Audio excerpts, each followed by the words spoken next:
Budući da je ovo, eto, ipak bi trebala biti emisija u ugodnom raspoloženju, naša ekipa tjednice pobrinula se da snimi i neke šaljive događaje. Tako smo prisustvovali u Saboru u jednoj ovako kolokvijalnoj atmosferi kada ipak dolazi do toplih ljudskih kontakata između pojedinih ljudi unutar sabornice. Pogledajmo što je naš šaljevi fotoreporter snimio za vrijeme rasprave o zakonu o pobačaju.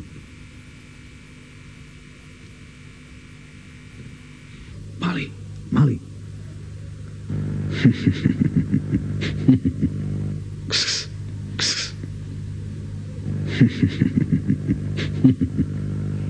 Buša.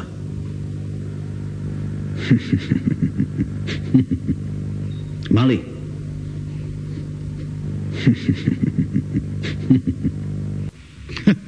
Zaista je dobra.